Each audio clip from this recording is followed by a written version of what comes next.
अस्सलाम वालेकुम। Welcome to the channel. तो आज जो है ना हम स्टार्ट करने वाले हैं surgical third semester first subject. ठीक होगी बात। फर्स्ट सब्जेक्ट में हमारे पास जो सर्जिकल थर्ड सेमेस्टर है ना, सर्जिकल थर्ड सेमेस्टर में हमारे पास आपकी 3 सब्जेक्ट्स होंगे। ठीक है, डिप्लोमा लेवल पे। एक है हमारे पास surgical related to their anatomy related to their surgeries. And उसके पास हमारे पास जितनी भी ऑपरेशनल प्रोसीजर्स हैं, मतलब जितनी भी operations related to the traumatic है, related to the any disease है, तो उसको हम दूसरे सब्जेक्ट में डिस्कस करेंगे। ठीक है। सो दो सब्जेक्ट्स हमारे पास आपकी स्पेशलिटी की है, और तीसरा जो हमारे पास है वो है मेडिकल एथिक्स, जो एक जनरल सब्जेक्ट है।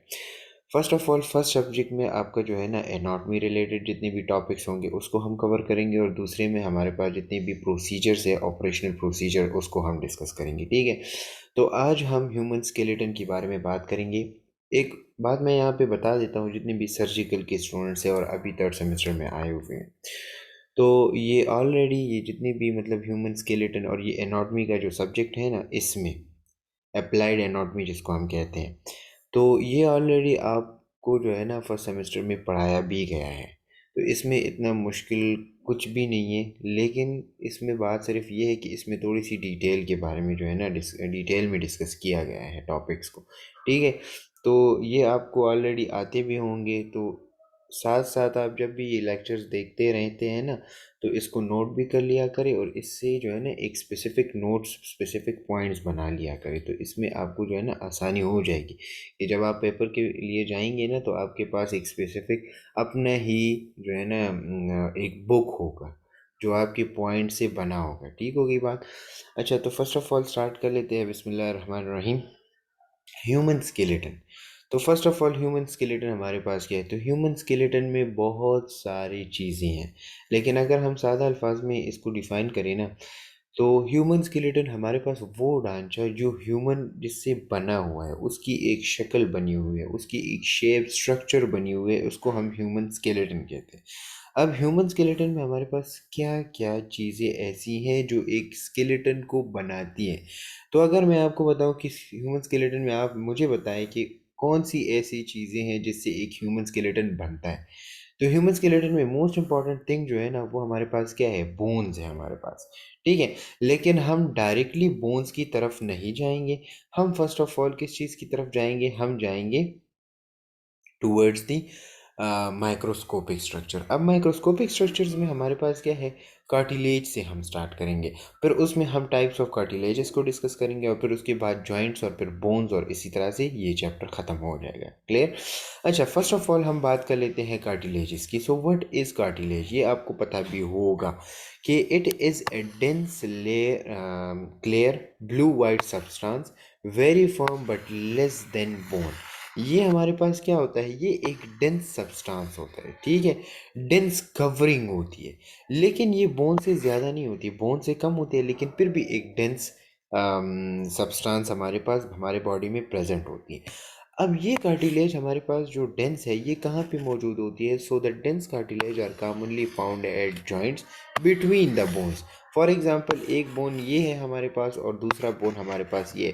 तो इसके दरमियान में हमारे पास जो चीज़ प्रेजेंट होती है डेंस टाइप की, उसको हम क्या कहते हैं? उसको हम कहते हैं cartilages.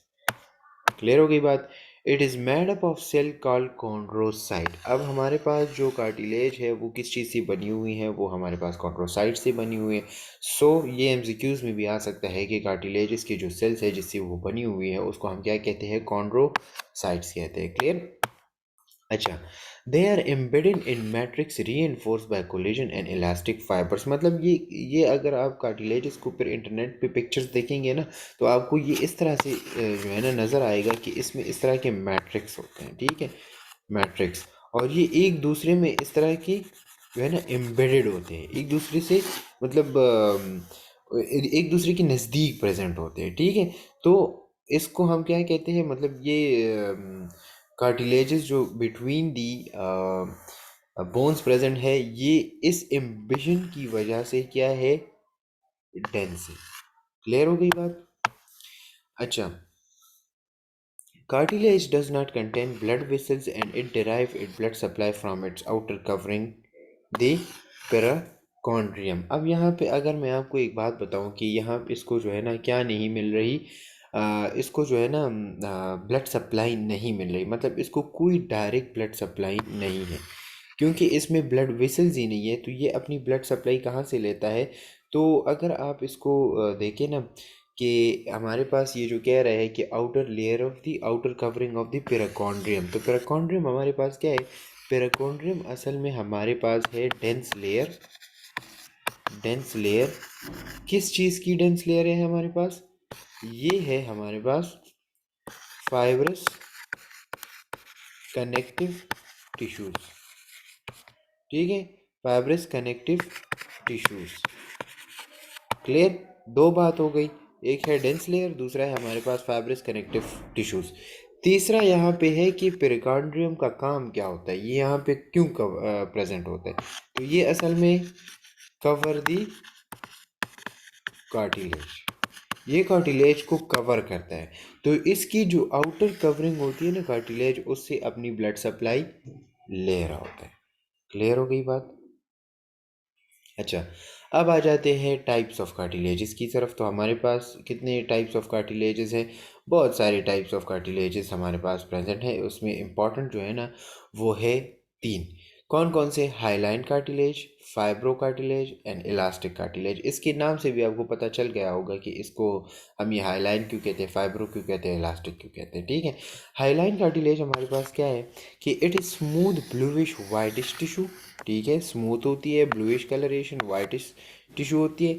And the chondrocytes, chondrocytes हमारे पास क्या चीज़ है, वो सेल्स जिससे हमारे पास कार्टिलेज बनी हुई है।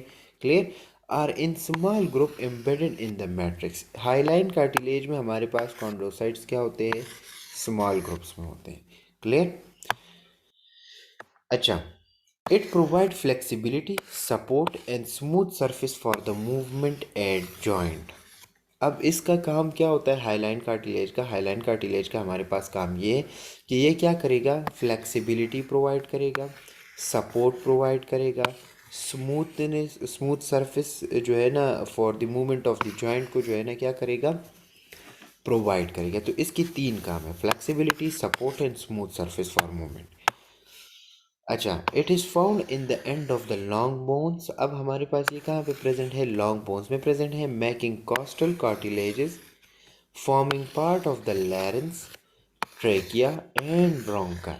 अब इस ये इसकी मैं आपको अगर बताऊँ ना, तो यहाँ पे ये बात ये है कि इसकी प्रेजेंटेशन बनाई गई है।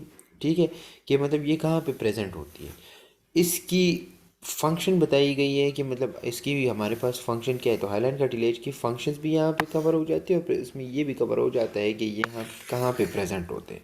ठीक है, तो अगर आपके पास एक इस तरह की क्वेश्चन आ जाए कि मतलब हाईलाइन कार्टिलेज है, तो हाईलाइन कार्टिलेज हमारे पास, write note on hyaline cartilage, तो आपके पास अगर ये वाले जो है ना ये प्रेजेंट हो तो ये बिल्कुल आसान हो जाता है। ठीक है, तो इसकी जो प्रेजेंटेशन है वो कहाँ पे है, लॉन्ग बोन्स में है, कार्टिलेजेस। ठीक है, लैरेंस, ट्रैकिया एंड ब्रोंकाई। क्लियर हो गई बात।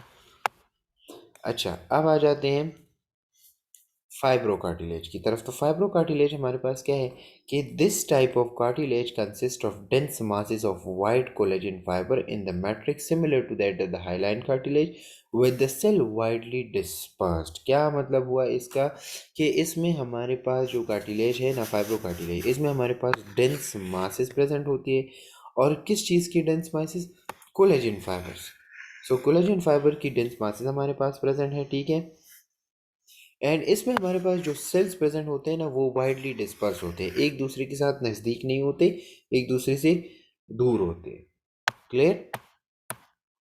अच्छा, it is tough and slightly flexible, ये हमारे पास टफ भी है एंड लिटिल बिट जो है ना हमारे पास फ्लेक्सिबल भी है। It is found in the vertebras disc between the articular surfaces of the bones. एक यहाँ पे मैं आपको बताऊं कि वर्टिब्रास हमारे पास जितने भी हैं ना, इसमें हमारे पास फाइब्रो कार्टिलेज प्रेजेंट होती है। तो वर्टिब्रास में अगर आप देख ले, लिटिल बिट फ्लेक्सिबिलिटी है लेकिन उतनी ज़्यादा नहीं है, वो टफ होती है। क्लियर हो गई बात। So remember one thing, fibro cartilage हमारे पास क्या है, इसमें ये हमारे पास वर्टिब्रा में प्रेजेंट होती है, और वर्टिब्रा हमारे पास लिटिल बिट फ्लेक्सिबल तो है लेकिन वो टफ होती हैं। इसकी वजह से हम इसको ज़्यादा बेंड नहीं कर सकते, इसको ज़्यादा हम मूवमेंट नहीं दे सकते। क्लियर हो गई बात? अच्छा, the articular surfaces of the bone. Articular surface हमारे पास क्या चीज़ है? आर्टिकुलर सर्फेसिस हम उसको कहते हैं कि मिसाल के तौर पर ये हमारे पास एक बोन है और ये हमारे पास दूसरा बोन है, तो जहाँ पे ये इसकी कनेक्शन बन रही है इसको हम आर्टिकुलर सर्फेसिस कहते हैं। तो आर्टिकुलर सर्फेसिस में हुए हमारे पास फाइब्रो कार्टिलेज प्रेजेंट होता है। And the rim of the bony sockets of the hip and shoulder.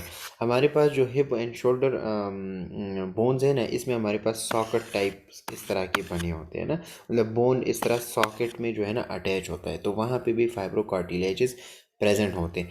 And as a ligament joining bones, हमारे पास ये एज ए लिगामेंट भी काम करता है जो बोन्स को कनेक्ट करने के लिए इस्तेमाल होता है। तो ये इसकी प्रेजेंटेशन है कि कहाँ पे ये हमारे पास अपने काम को अंजाम दे रहा होता है। क्लियर हो गई बात? अच्छा, अब आ जाते हैं इलास्टिक कार्टिलेजेस की तरफ। तो इलास्टिक कार्टिलेजेस में हमारे पास क्या है? इलास्टिक कार्टिलेजेस में it is the most flexible and elastic among all types of cartilages. It contains many yellow elastic fibers. The chondrocytes lies in between their fibers and it provides support in shape. अगर आप for example यहाँ पे देख लें, तो मैं नीचे वाला डिस्कस नहीं कर रहा, लेकिन यहाँ पे ये इलास्टिक का नाम जो दिया गया है ना, तो इलास्टिक का क्या मतलब है कि इसमें हमारे पास फ्लेक्सिबिलिटी और इलास्टिसिटी बहुत ज़्यादा प्रेजेंट होती है। तो अगर इलास्टिसिटी और फ्लेक्सिबिलिटी बहुत ज़्यादा है तो इसका मतलब काम क्या होगा कि वो एरियाज़ जहाँ पे मूवमेंट आसानी से हो सकती है और फ्लेक्सिबल हो और इलास्टिक हो, तो ये वहाँ पे प्रेजेंट होते हैं। और ये क्या करते हैं? ये असल में हमारे पास प्रोवाइड शेप एंड सपोर्ट को प्रोवाइड करते हैं। अच्छा, it is found in the pinna of the ear, epiglottis, blood vessel wall, tunica media जिसको हम कहते हैं, ठीक है। And other connective tissues are blood are bones which is describe in detail in the next. क्या वही मतलब कि इलास्टिक कार्टिलेज जो हमारे पास है ना, वो हमारे पास एयर में प्रेजेंट है, पेना ऑफ द एयर में, ठीक है। एपिग्लॉटस में प्रेजेंट होते हैं, क्योंकि अगर आप देख ले पेन ऑफ द ईयर भी हमारे पास मूवमेंट फ्लेक्सिबल होती है उसमें, और ब्लड वेसल्स और जो टुनिका मीडिया है उसमें भी हमारे पास ये प्रेजेंट होती है। क्लियर? तो ये हमारे पास इलास्टिक कार्टिलेज। अब इसके अलावा जो हमारे पास connective tissues, bones and bloods हो गए, उसको हम जो है ना वो उसको हम आगे डिस्कस करेंगे, क्योंकि ये भी हमारे पास कनेक्टिव टिश्यूज में आ जाते हैं। लेकिन फिर इसको जो है ना स्पेसिफिकली अगर हम कार्टिलेजेस में डिफाइन करते हैं तो ये 3 टाइप्स हो गए। क्लियर? अच्छा, अब आ जाते हैं, ये इसमें जो है ना ये पिक्चर्स दिए गई हैं, लेकिन आप इस तरह करें कि अगर आपके पास इंटरनेट हो तो इंटरनेट में आप इसकी जो पिक्चर्स हैं वो वहाँ पे देख लें, क्योंकि मैं यहाँ पे पिक्चर्स को ऐड नहीं कर सकता, ये पीडीएफ फॉर्म में है, तो पीडीएफ फॉर्म में पिक्चर्स ऐड नहीं हो सकती, ठीक है। तो आप क्या करें, जितनी भी ये मैंने यहाँ पे आपको बताएं, highline cartilage, fibro cartilage, elastic cartilage, तो इसको क्या करें, इसको इसकी जो पिक्चर्स हैं ना आप वो इंटरनेट पे देख लें। क्लियर हो गई बात? अच्छा, अब आ जाते हैं स्केलेटन की तरफ। तो हमारे पास स्केलेटन क्या चीज़ है? So the term skeleton is refers to the framework of the body, and it is collective name for all the hard, rigid and elastic internal and external framework of the bone around which the body is built. Skeleton का मतलब अगर आप देख ले तो इसका simple मतलब ये है कि हमारे पास फ्रेमवर्क जो बना हुआ है बॉडी का, वो किस चीज़ से बना है? वो स्केलेटन से बना है, एक बात।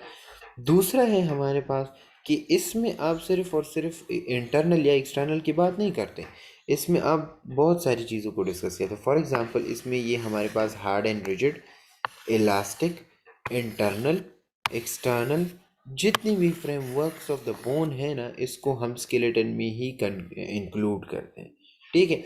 अब स्केलेटन वही चीज़ है जिसके अराउंड हमारे पास क्या होती है? बॉडी बिल्ड होती है, मतलब इसके ऊपर मसल्स आते हैं, इसके ऊपर बहुत सारी चीज़ें आती है ना, तो इसको हम क्या कहते हैं? इसको हम स्केलेटन कहते हैं। ठीक हो गई बात?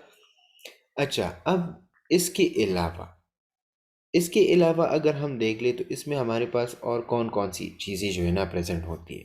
तो हमारे पास जो है ना, the skeleton is made up of non living inorganic material form by the living cells. अब ये आपको पता होगा कि इसमें हमारे पास इनऑर्गेनिक मटेरियल्स प्रेजेंट तो हैं, और वो लिविंग सेल से बनी हुई है, ठीक है। तो स्केलेटन भी उन चीज़ों से बना हुआ है। अब स्केलेटन हमारे पास बन गया तो इसके ऊपर बहुत सारी जो है ना, मतलब ये आप देख ले तो इसके ऊपर इस तरह की जो है ना मसल्स आएंगे और फिर जो है ना बॉडी बिल्डअप होगी। क्लियर हो गई बात। तो इसको हम क्या कहते हैं, स्केलेटन कहते हैं। अच्छा, अब आ जाते हैं टाइप्स ऑफ स्केलेटन्स की तरफ। तो हमारे पास अगर आप देख ले तो 3 टाइप्स ऑफ स्केलेटन्स है। एक है एक्सियल स्केलेटन, दूसरा है थोरैसिक स्केलेटन, तीसरा है हमारे पास एपेंडिकुलर स्केलेटन। आपको अगर याद हो फर्स्ट सेमेस्टर में जो है ना होता है कि एक होता है एक्सियल स्केलेटन और दूसरा है हमारे पास एपेंडिकुलर, लेकिन यहाँ पे तीसरा भी ऐड किया गया है ताकि आप लोगों की को आसानी हो। तो अगर आप देख ले एक्सियल स्केलेटन में हमारे पास क्या है, which is made up of head and vertebral column. Axial skeleton में हमारे पास है head and vertebral column. Thoracic skeleton में हमारे पास क्या है कि it is made up of sternum and ribs. ठीक है, थोरैसिक स्केलेटन में हमारे पास स्टर्नम और रिब्स आ जाती हैं। एंड एपेंडिकुलर स्केलेटन में हमारे पास क्या है कि अपर एंड लोअर लिब्स। तो ये 3 टाइप्स ऑफ स्केलेटन है हमारे बॉडी में। अब ये इसकी जो है ना पिक्चर दी गई है, लेकिन इससे बेस्ट क्वालिटी की पिक्चर आप क्या कर सकते हैं, इंटरनेट पे देख सकते हैं। अच्छा, अब आ जाते हैं बोन की तरफ। So what is bone. Bone हमारे बॉडी में क्या काम करता है, बोन क्या चीज़ है और ये क्यों इम्पोर्टेंट है। So bone is a rigid form of connective tissue. ये हमारे पास एक कनेक्टिव टिश्यू की फॉर्म है। Bone is living hard and strong structure which making skeleton of the body. It consists of a hard ground substance or matrix and cells. क्या मतलब हुआ इसका कि बोन जो है ना, बोन वो क्या करता है, एक तो ये कनेक्टिव टिश्यू है, ठीक है। एक ये है हमारे पास living hard and strong structure, strong structure है। और वो क्या करता है, ये हमारे पास स्केलेटन ऑफ द बॉडी को बनाता है। जो हमारी स्केलेटन है उस वो किस चीज़ से बनी हुई है, वो बोन से बनी हुई है, ठीक है। अब इसमें हमारे पास क्या चीज़ होती है, इसमें हमारे पास hard substances, matrix and cells present होते हैं, जिसकी वजह से इसमें हमारे पास जो रिजिडनेस है ना वो आ जाती है। क्लियर हो गई बात। अच्छा, in adult human, the matrix is consist of about 65% of inorganic matter like calcium, phosphate, carbonate, and etc. And 35% of the organic substances like protein, collagen. ठीक है। अब इसकी ये कंपोजिशन की बात की गई है कि इसकी जो मैट्रिक्स है वो किस चीज़ से बनी हुई है। तो इसमें 65% इनऑर्गेनिक सब्सटेंसेस है और 35% हमारे पास ऑर्गेनिक सब्सटेंसेस हो गए, ठीक है। अब आ जाते हैं किस चीज़ की तरफ, names of the body bones की तरफ। तो हमारे पास names of the body bones में अगर आप देख ले, ये आसान है, ये आपने सिर्फ याद करना है, ठीक है। तो फर्स्ट ऑफ ऑल अगर हम स्कल और क्रेनियम की बात करें तो इसमें हमारे पास हो गई frontal bone, parietal bone, temporal bone, occipital bone, sphenoid and ethmoid. Clear हो गई बात। अब इसके बाद क्या है, इसके बाद है हमारे पास जाइगोमेटिक बोन। ये फेशियल बोन्स में आ जाती हैं, ठीक है, जो फेस की बोन्स है। Zygomatic bone, maxilla, nasal bones, lacrimal bones, vomer, palatine, inferior concha and mandible. इससे क्वेश्चन किस तरह से आ सकता है कि अगर आपको बताया गया है कि आपने क्या करना है, आपने जो स्कल है उसकी जो बोन्स है उनके नाम लिखने हैं और ये कितने कितने हैं उन सारों के नाम लिखने हैं, ठीक है। तो ये हमारे पास स्कल की बोन्स आ जाते हैं। उसमें स्कल को फिर डिवाइड किया गया है, एक को हम क्रेनियल जो क्रेनियम्स है और दूसरा है हमारे पास फेशियल। क्लियर हो गई बात। अच्छा, इसके अलावा अब आ जाते हैं किस चीज़ की तरफ, वर्टेब्रल कॉलम की तरफ। तो वर्टेब्रल कॉलम में हमारे पास क्या है, सर्विकल वर्टेब्रास जो 7 है, थोरैसिक वर्टेब्रास 12, लंबो वर्टेब्रा, सैक्रम एंड कोकैक्स। ये हमारे पास वर्टेब्रल कॉलम हो गई। थोरैसिक केज को अगर हम देख ले तो थोरैसिक केज में हमारे पास क्या है कि थोरैसिक केज हमारे पास एक, उसमें हमारे पास क्या चीज़ प्रेजेंट होती है, एक है हमारे पास स्टर्नम और दूसरा है हमारे पास रिब्स जो कंसिस्ट है 24। थोरैसिक केज में हमारे पास रिब्स कितने होते हैं, 24 रिब्स होते हैं, ठीक हो गई बात। अच्छा, अब यहाँ पे एक चीज़ आपको मैं डिफ़ाइन कर देता हूँ कि अगर आपको याद हो थोरैसिक केज में जो स्ट्रिप्स होते हैं फिर उसको हम डिफ़ाइन करते हैं ट्रू रिब्स, फॉल्स रिब्स, ठीक है, एंड फ्लोटिंग रिब्स। तो ये भी आपको याद होनी चाहिए कि ट्रू रिब्स क्या है, फॉल्स रिब्स क्या है, एंड फ्लोटिंग रिब्स हमारे पास कौन कौन से हैं।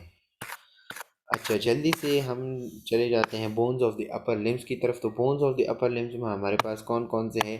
क्लेविकल जो 2 है, scapula, humerus, radius and ulna. Clear? अच्छा, कार्पल बोन्स हमारे पास क्या है जो रेस्ट में प्रेजेंट होते हैं? तो इसमें हमारे पास एक है प्रॉक्सिमल रो और दूसरा है डिस्टल रो।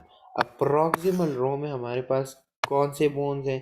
तो प्रॉक्सिमल बोन में हमारे पास है स्केपाइड, ल्यूनाटा, ट्रैक्वेट्रियम एंड फिजिफॉर्म। डिस्टल रो में हमारे पास क्या है कि ट्रेपेजियम, ट्रेपेजाइड, कैपिटेट एंड हेमेट। ये दोनों कार्पल बोन्स हैं जिसको हम हैंड बोन्स भी कहते हैं। क्लियर? अच्छा, इसको हम सिर्फ समराइज़ कर रहे हैं क्योंकि इसमें और कुछ है भी नहीं, क्योंकि यहाँ पे अगर हम इसको डिफ़ाइन करेंगे तो फर्स्ट सेमेस्टर में आप लोगों ने क्या किया था? फर्स्ट सेमेस्टर में भी ये चीज़ें बहुत डिटेल में प्रेजेंट होती है, ठीक है, लेकिन ये यहाँ पे इसलिए ये चैप्टर डाला गया है कि आपकी थोड़ी सी रिविजन हो जाए। अच्छा, मेटाकार्पल बोन्स में हमारे पास क्या होते हैं? 5 बोन्स जो है ना एक में प्रेजेंट होते हैं और 5 दूसरे में, तो 5 multiply by 2 so is equal to 10। अच्छा, पैलेंजेस हमारे पास कितने हैं? फिंगर बोन्स, ठीक है, तो पैलेंजेस में हमारे पास 28 बोन्स रहते हैं। 14 एक में प्रेजेंट है, 14 दूसरे में प्रेजेंट है, तो मल्टीप्लाई बाई 2 एंड इससे क्या बन जाता है? 28 बोन्स बन जाते हैं। अच्छा, अब आ जाते हैं bones of the lower limb की तरफ। तो bones of the lower limb में हमारे पास कौन कौन से हैं? सो हिप बोन्स में हमारे पास है इलियक बोन, एस्चियम एंड फ्यूबिस जो दो दो है, ठीक है। इसके अलावा लोअर लिम्स में अगर आप देख ले फीमर बोन, ठीक है, तो फीमर बोन में अगर आप देख ले तो ताई बोन भी है, टिबिया भी है जिसको ताई बोन कहते हैं फीमर को, और शिन बोन जो है ना वो टिबिया है। फेबुला हमारे पास प्रेजेंट होती है, ठीक है, जो 2 है। पैटिला, नी कैप जो हमारे पास 2 प्रेजेंट होते हैं। टार्सल जिसको हम एंकल बोन्स भी कहते हैं, तो 7 मल्टीप्लाई बाई 2 तो वो 14 हो गए। अब उसके हमारे पास कुछ नाम भी प्रेजेंट होते हैं, ठीक है। तो नाम अगर हम देख ले तो इसमें हमारे पास है talus and calcaneum and navicular cuboid and cuneiform. ये हमारे पास उनके नाम है। इसके अलावा मेटाटार्सल बोन्स में अगर हम देख ले तो bones of the foot 5 multiply by 2, तो इससे क्या हो जाता है? आपके 2 ही फुट होते हैं ना, एक तो नहीं होता। तो बोन्स ऑफ द फुट में हमारे पास क्या है? 5 है, तो 5 मल्टीप्लाई बाई 2 तो इज इक्वल टू 10। एंड पैलेंजेस को अगर हम देख ले जिसको हम टो बोन्स भी कहते हैं, तो 14 मल्टीप्लाई बाई 2 इससे क्या बन जाता है? 28। अब ये तो अपर लोअर लिम्स और एपेंडिकुलर वो सारा कुछ हो गया है। इसमें इसके अलावा अगर हम देख ले तो हमारे पास बोन्स ऑफ द ईयर भी है। बोन्स ऑफ द ईयर में हमारे पास क्या है कि जो एयर में हमारे पास जितनी बोन्स प्रेजेंट होते हैं वो कितने हैं और कौन कौन से? तो millennium, Méliès, incus and steps जो एक एक जो है ना प्रेजेंट होते हैं, मतलब एक कान में ये तीनों और दूसरे कान में ये तीनों, तो ये से हमारे पास क्या बन जाते हैं? 2 2 बोन्स बन जाते हैं, ठीक है, तो टोटल 6 बोन्स है। अच्छा, इसमें हमारे पास जो लॉन्ग बोन है वो हमारे पास कौन सा है? वो फीमर है, ठीक है। और जो हमारे पास शॉर्ट बोन है वो हमारे पास स्टेप्स है। तो ये हमारे पास क्या चीज़ बन जाती है? लॉन्ग एंड शॉर्ट बोन्स की समराइज कर देते हैं, ठीक है। अच्छा, स्केलेटन टाइप्स, अब यहाँ पे अगर आप देख ले तो ये हमारे पास इसको फिर जो है ना एक बताया गया है कि कौन कौन से ऐसे बोन्स है जो प्रेजेंट है और कितने हैं। तो एक्सियल स्केलेटन में हमारे पास 55, थोरेसिक में हमारे पास 25, एपेंडिकुलर में 126, तो इससे टोटल बोन्स कितने बन जाते हैं? 206 बन जाते हैं। क्लियर? अच्छा, अब आ जाते हैं कुछ टाइप्स ऑफ द बोन की तरफ। सो टाइप्स ऑफ द बोन में बहुत सारे हैं, बहुत सारे, लेकिन हम आज इसको क्या करेंगे? सिर्फ और सिर्फ अच्छा चलो इस तरह करते हैं ना, इसको नेक्स्ट लेक्चर में डिस्कस करते हैं और डिटेल में करते हैं, ठीक है।